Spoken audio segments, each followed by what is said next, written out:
Alright, so anyhow, so I reviewed Megadeth randomly,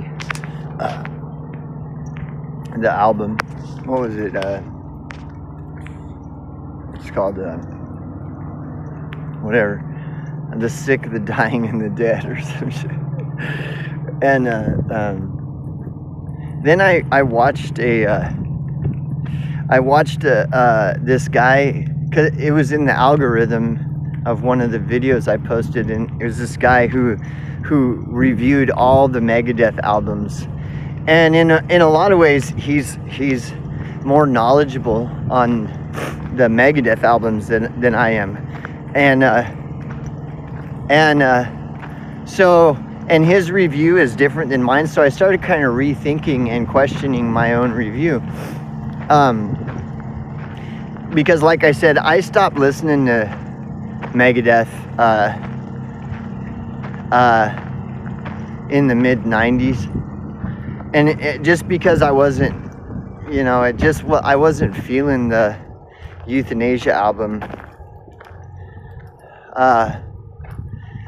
and so I didn't even pay attention to any Megadeth anymore after that, outside of the albums that I already knew.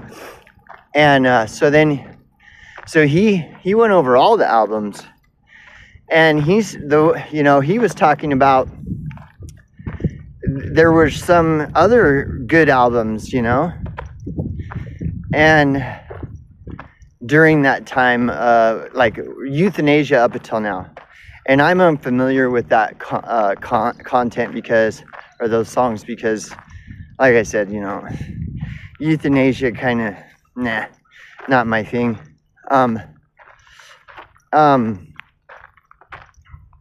So apparently I have some research to do. And then he mentioned the album Dystopia, and I was really excited about, I think it's called Dystopia. It's the album that came out before, the one just before The Sick, the Dying, and the Dead. It came out, it was the album that came out before that one. I think it's called Dystopia, I'm pretty sure. And I was really pretty excited about that album also. And there's definitely some really good riffage, but I did not like the mix at all. The vocals were way too loud, and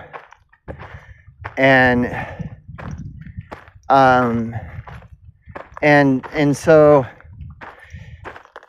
I don't know.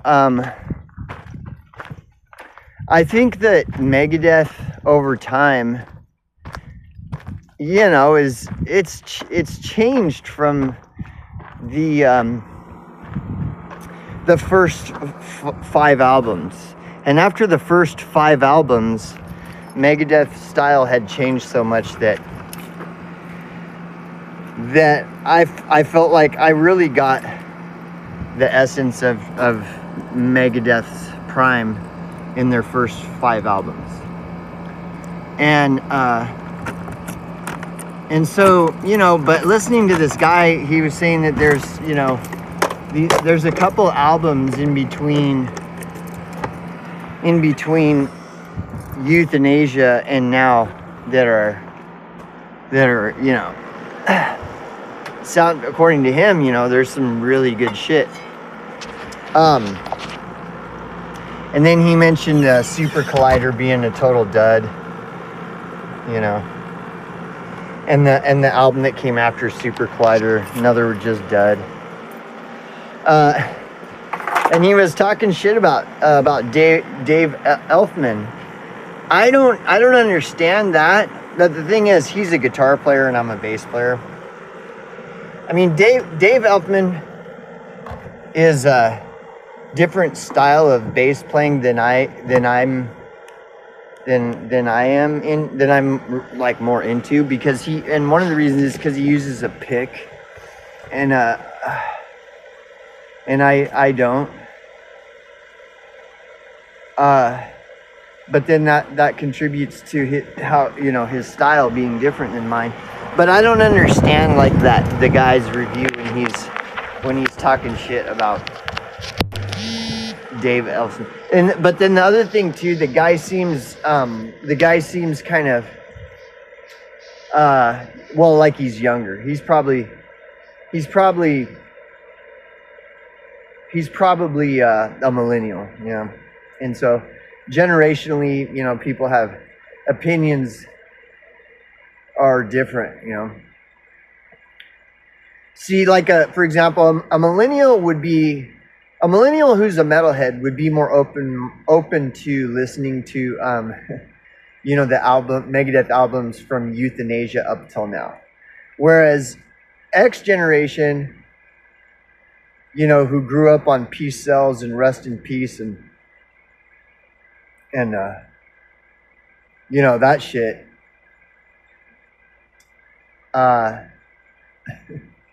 You know, dude, like, it was weird too, like his review, he's talking shit about Countdown to Extinction, and he's completely ignoring how fucking lame Metallica's Black Album was. And he's criticizing how Megadeth was just, you know, trying to capitalize on what Metallica was doing, you know.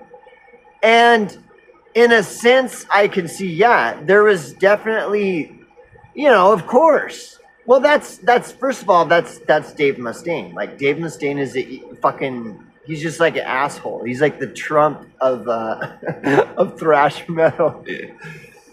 You know what I'm saying? And but that's what makes him cool. But the other thing is, really, all Countdown to Extinction was as much as, if not more so, than capitalizing off of what Metallica was doing, was just giving Metallica the fucking finger. Dude, if you compared the Black Album to Countdown to Extinction, like, come on, dude. Countdown to Extinction is way fucking better. Way better. There's like two good songs on the Black Album. That's it. It was fucking, dude, Black Album is fucking garbage. That was Metallica selling out. You listen to, you know, and one thing I notice about Megadeth, they never really did sell out.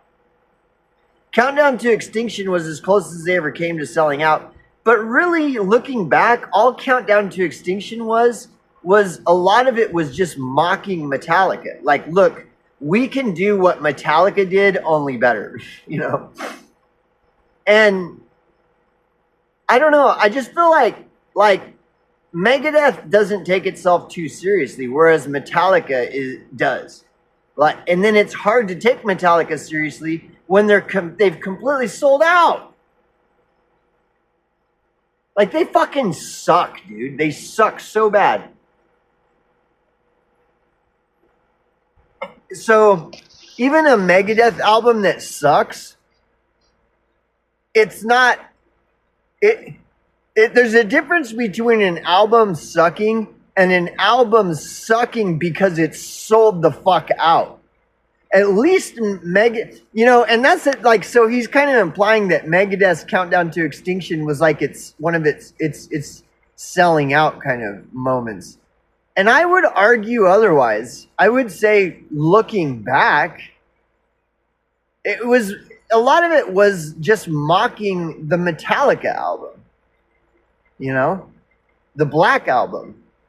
I mean, what do they have to lose to just put out an album a year after Metallica's Black Album, showing everyone that, look, Megadeth can take that same approach without selling out and put out way better songs than Metallica.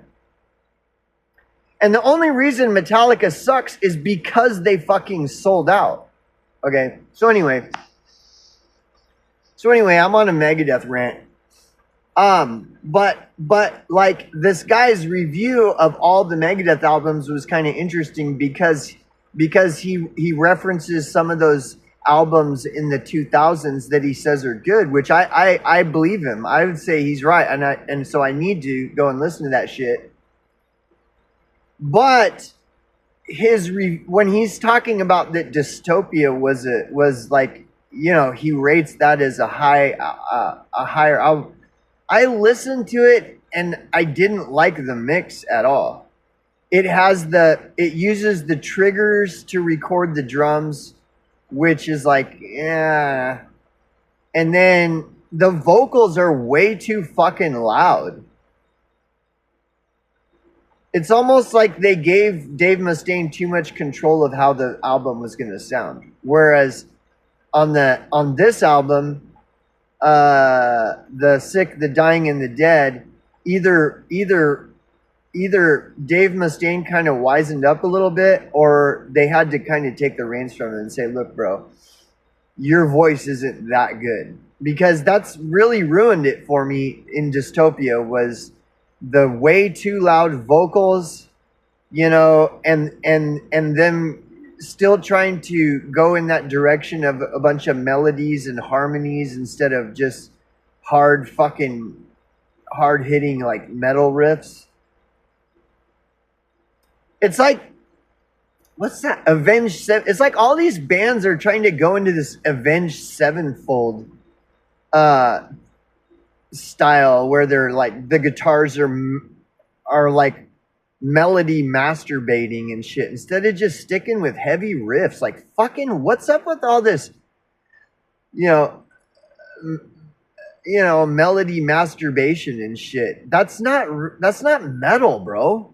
That's like, they're trying too hard to reinvent the wheel, you know. It's just stick with what's good. Stick with what works, you know. And so all that's been annoying to me about the Megadeth ever since Euthanasia. Countdown to Extinction was kind of a difficult challenge to get over because of, you know, going in the similar direction as Metallica. But it is funny to listen to it because it's just like telling Metallica, fuck you, and showing everybody else, like, look, this is Metallica's new approach to metal, and look, we're gonna show you that we take that same approach, we can do better. And they did. And I think it was much more about, even if it was ego driven, to David Mustaine is much more about just showing the world that they can do what Metallica is doing better than Metallica can, than it was trying to cash in on the what Metallica. I don't think it was that. I don't think it was. I think his ego is too big to do that. His ego is more about giving the finger to fucking Metallica. But anyways, so that was hard to get over. But looking back, like, you know, because I was in high school when Countdown to Extinction came out. I was in, you know, early high school, mid high school. And, you know, it was still good. It was still good. It was annoying, though. A lot of it was annoying. But I still listened to it. For some reason, I kept listening to it anyways. I liked it. But there were things I didn't like about it, but I liked it. And now, when I listen to it, even the songs that people think aren't that good, they're good.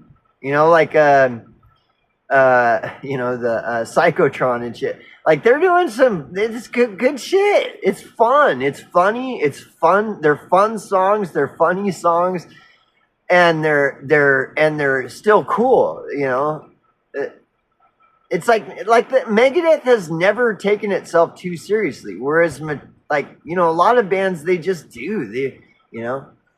And you know, like, I keep talking about how Dave Mustaine being a complete fucking cheeseball, you know, cringe king, but he doesn't care. That's what makes it cool, is he doesn't even give a fuck. Like, fuck you. Who the fuck are you? You know, you want to criticize Dave Mustaine, but then, well, let's look at your life. What have you done? Nothing.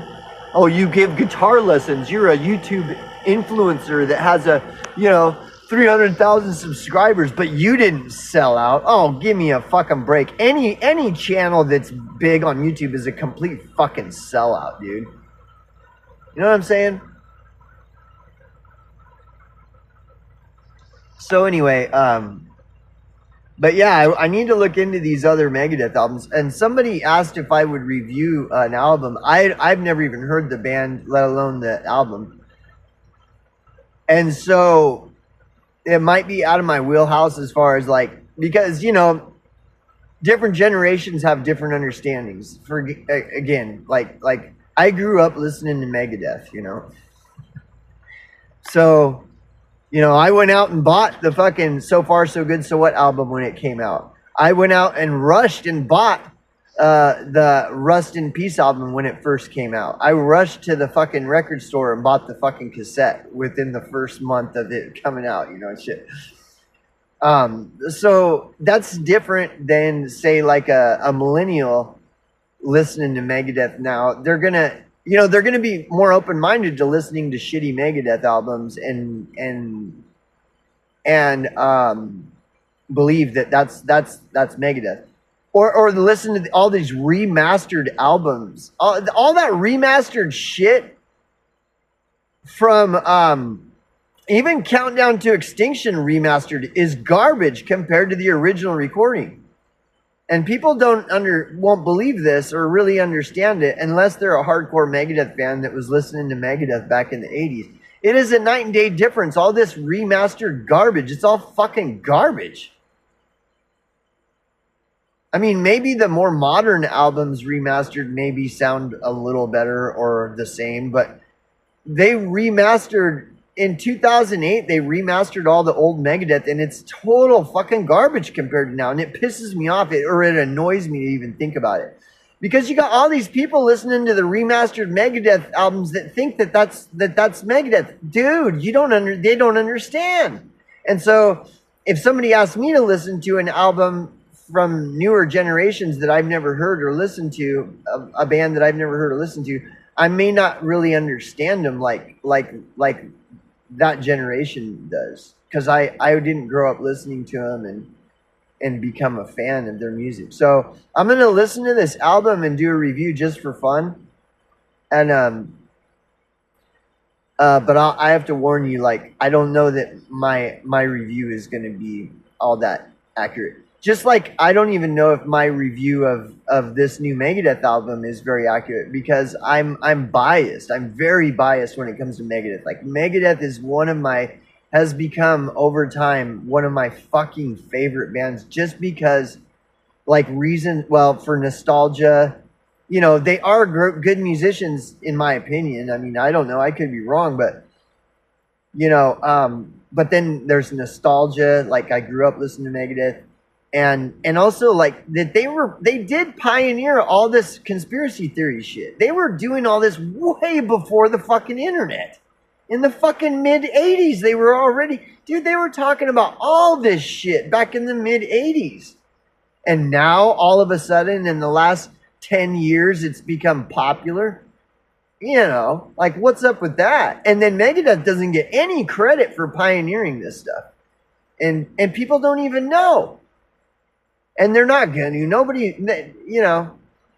Nobody's going to know. A real truther shit is a thankless job. You're never going to get credit if you expose some conspiracy. You're never going to get credit for it. The sellouts are all going to pile on, and they're going to get all the accolades and steal it and take all the credit. And you, who are the original one to break it, nobody's ever going to even pay any attention to you or acknowledge that you were the one that broke that fucking, you know, broke the mold, so to speak. So anyways, yeah, so I'll do this review, and thanks for asking.